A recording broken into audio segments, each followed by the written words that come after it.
তো এই প্রথমবার আমার হাতে কোনো ফ্ল্যাগশিপের ফোল্ডিং ফোন, মানে folding phone, flagship folding phone আমি কিন্তু আগে কখনো ইউজ করিনি, বা আমি কোনো কারো থেকে নিয়েও, মানে এই ফ্ল্যাগশিপের ফোল্ডিং ফোন আমি কখনো কিন্তু ইউজ করিনি, তাই ফিলিংসটা কিন্তু অনেকটাই স্পেশাল। তো ফ্ল্যাগশিপ ফোন, তার উপর আবার ফোল্ডিং ফোন, তার উপর আবার ভিভো এর কোম্পানি, তো সব মিলিয়ে কিন্তু এক্সপিরিয়েন্সটা কিন্তু স্পেশাল আসছে, মানে ফিলিংটা স্পেশাল আসছে। তাছাড়াও সবথেকে এক্সাইটেড বেশি এই ফোনটিকে ইউজ করব, তার থেকে বেশি এক্সাইটেড এই ফোনটিকে ইউজ করার পরে তোমাদের জন্য ভিডিও আনবো। তো এই ফোনটি আমি গত 5-6 দিন ধরে ইউজ করছি।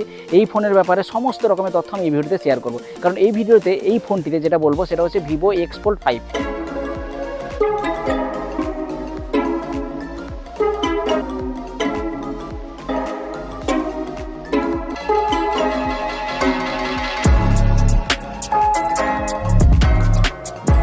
তো এই ফোনটিতে ডিসপ্লে বলো, ক্যামেরা বলো, ব্যাটারি বলো, লুক বলো, সমস্ত কিন্তু টপ নচ লেভেলের পাবে। মানে ফোল্ডিং ফোন হিসেবে সমস্ত কম্প্রোমাইজ হবে, সব মিডিয়াম টাইপে দিবে, ভ্যালু ফর মানি হিসেবে নিয়ে যাবে সেটা নয়, কিন্তু সব প্রিমিয়াম লেভেলে দিয়েছে, কারণ এই বাজেটটাও এই ফোনের কিন্তু প্রিমিয়াম লেভেল। আর এই ফোনটি কিন্তু সবার জন্য নয়, তবে এই ফোনটি এমনি নর্মালি কিন্তু তোমরা এক্সপিরিয়েন্স করতে পারো, বা কারো যদি শখ থাকে এই ফোনটিও কিনতে পারো।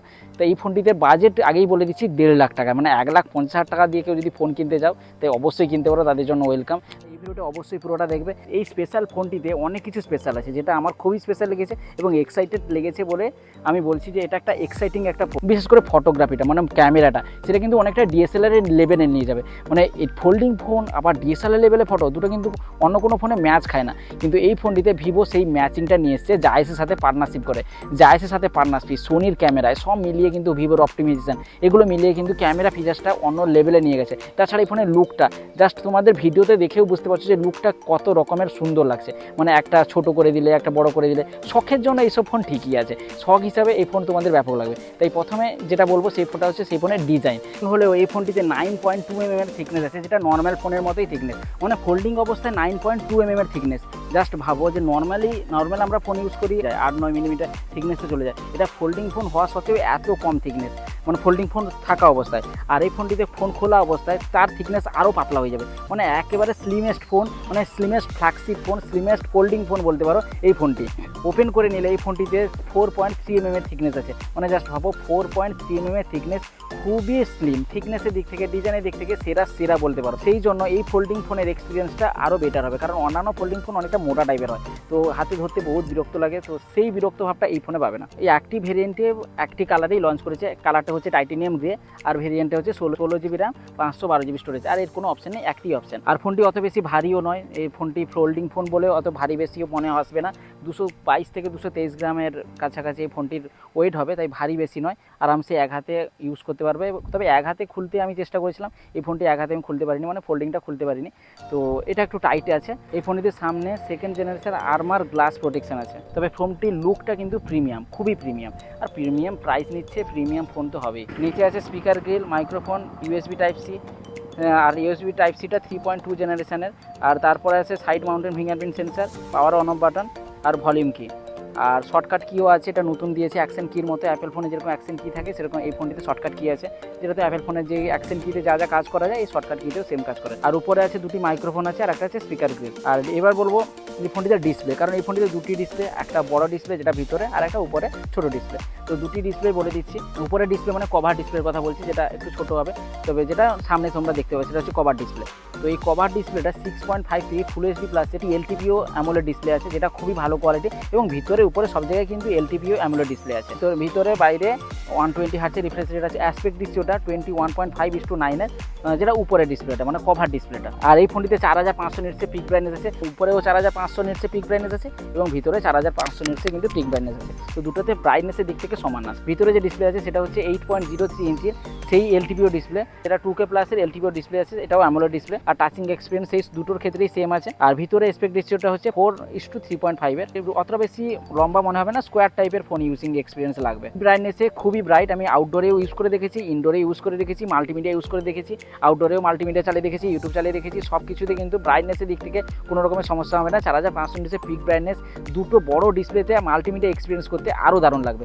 বড় ডিসপ্লেতে ইউটিউবে ভিডিওগুলো পুরো ফুটে উঠবে। HDR10+ সাপোর্ট আছে এবং ডলবি ভিশনের সাপোর্ট আছে, তাই সাউন্ড কোয়ালিটি এবং picture quality, multimedia quality top notch হবে। আর ইউটিউবে তোমরা 4K HDR মোডেও ভিডিও দেখতে পারবে। সত্যি বলতে এই ফোনের ডিসপ্লে দেখলেই এক চান্স অনায়াসে পছন্দ হবে এবং ছেড়ে থাকতে পারবে না, সবসময় মনে হবে যে কিছু না কিছু দেখতে থাকি, সেই রকম ডিসপ্লে এই ফোনটিতে আছে। মানে উপরের ডিসপ্লে, নিচের ডিসপ্লে, দুটো কোয়ালিটি কিন্তু খুবই দারুণ। এবার বলবো স্পেসিফিকেশন, মানে প্রসেসর এই ফোনটিতে কি আছে। এই ফোনটিতে স্ন্যাপড্রাগনের 8 Gen 3 এর প্রসেসর আছে, যেটা আগের বছরের প্রসেসর, কিন্তু একটা ফ্ল্যাগশিপ লেভেলের processor, 4 nm best processor.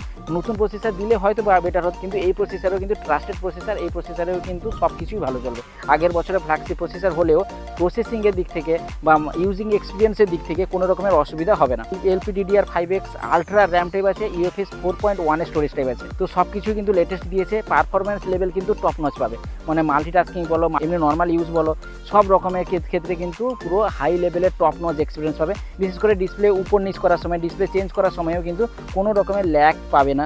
App অ্যানিমেশনও ঠিক আছে, অ্যাপ অ্যানিমেশনও ফার্স্ট ক্লাস আছে। এবার বলবো এই ফোনের ব্যাটারি, তো এইরকম ফোল্ডিং ফোনে ব্যাটারি সাধারণত একটু কম্প্রোমাইজ করে, কিন্তু এই ফোনটিতে ভিভো এত সুন্দরভাবে 6000 mAh ব্যাটারি ইনসার্ট করে রেখেছে, সত্যি একটা দারুণ ফোন। ফোল্ডিং ফোনে এত বড় ব্যাটারি লাইফ তো দিয়ে থাকে না, কিন্তু এই ফোনটিতে 6000 mAh ব্যাটারি লাইফ দিয়েছে, খুব বড় বিগ ব্যাটারি লাইফ, মানে আরামসে 8-9 ঘন্টা স্ক্রিন অন টাইম পেয়ে যাবে বড় ডিসপ্লেতেও।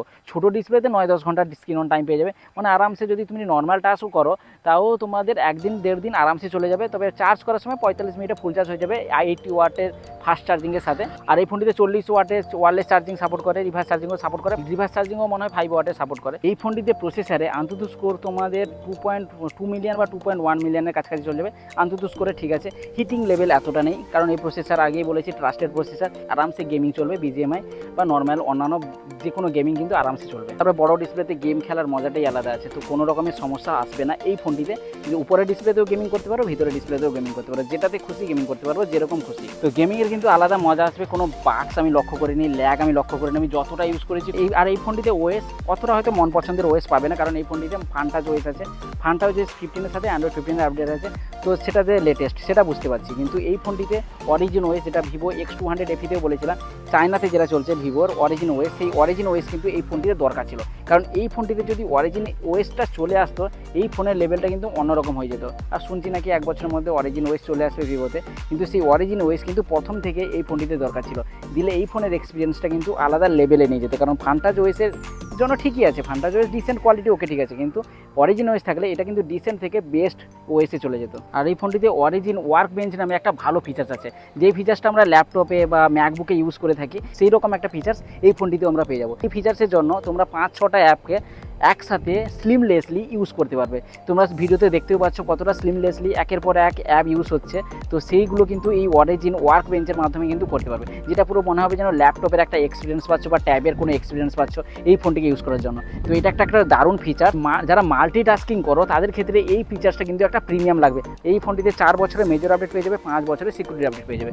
আর এই ফোনটিতে সব রকম ইআই আছে, যেরকম অন্যান্য ফোনে ইআই থাকে এই ফোনটিতে সব রকম ইআই আছে। আর এই ফোনটিতে 19টি 5G ব্যান্ড আছে, মানে ভারতের যে কোনো জায়গায় 5G ধরবে, NFC আছে, ব্লুটুথ 5.4, ওয়াইফাই 6-এর আপডেট আছে, তো লেটেস্ট আপডেট পেয়ে যাচ্ছ, স্লিমলেসলি কানেক্ট হয়ে যাবে। নেটওয়ার্ক কানেক্টিভিটি কিন্তু খুব সুন্দর, মানে তুমি ফোল্ড অবস্থায় ফোনটিকে ধরো বা আনফোল্ড অবস্থায় ফোনটিকে ধরো, নেটওয়ার্ক কানেক্টিভিটিতে কিন্তু কোনো রকমের কম্প্রোমাইজ হবে না। আর সিম সাপোর্ট আছে। ভিভো ক্লেম করেছে এই ফোনটিকে মানে ফোল্ড আনফোল্ড করলে 6 লাখ বার পর্যন্ত তোমরা ফোল্ড আনফোল্ড করতে পারবে, মানে 6 লাখের উপরে তোমাদের পারফরমেন্স পেয়ে যাবে, মানে হিসাব করেছে ভিভো ক্লেম করছে। মানে তুমি ধরে রাখো 7-8 বছরে এই ফোনটি কিছু হবে না। মানে অনেকে ফোল্ডিং ফোনে ভয় পায় যে এই যে ফোল্ডিং ফোনে ডিসপ্লে যেখানটায় ভাঁজ পড়ছে ওইখানটায় ক্ষতি হতে পারে, তো ভিভো সেখানে ক্লেম করছে যে 6 লাখ বার ফোল্ড আনফোল্ড করার সময় কিন্তু কোনো রকমের ক্ষতি আসবে না। আর এই ফোনটিতে IP58, IP59, IP89 এগুলো তো সব আছে, ডাস্ট রেসিস্ট্যান্স, ওয়াটার রেসিস্ট্যান্স, কোনো রকম অসুবিধা হবে না। ফোল্ডিং ফোনে এগুলো দরকার ছিল, ডাস্ট রেসিস্ট্যান্স বিশেষ করে, কারণ এই ফোল্ড অবস্থায় কিন্তু অনেক সময় ডাস্ট ভর্তি হয়ে যায়, তো সেইগুলোর জন্য ডাস্ট রেসিস্ট্যান্স কিন্তু এই ফোনটি দরকার ছিল। তাছাড়া ওয়াটার রেসিস্ট্যান্সও দিয়ে দিয়েছে, এটা খুবই দারুণ ব্যাপার। তো এগুলো ফ্ল্যাগশিপ ফোনে থাকে, আর এটার ফোন তো ফ্ল্যাগশিপের উপরেও আছে, মানে 1.5 লাখ টাকার বাজেটের এই ফোনটি, তো এই ফোনটিতে এইসব রেটিংস কিন্তু দরকার ছিল। থেকে হাইলাইটিং ফিচার্স, মানে সব থেকে এই ফোনটি যদি কেউ ভালো বলে সেটা হচ্ছে এই ফোনটির ক্যামেরা, কারণ ফোনের ফোল্ডিং ছাড়াও এই ফোনের যে ক্যামেরা ফিচার্সটা মারাত্মকভাবে নিয়ে গেছে, মানে এই ফোনের ক্যামেরা ফিচার্স অন্য লেভেলে নিয়ে গেছে।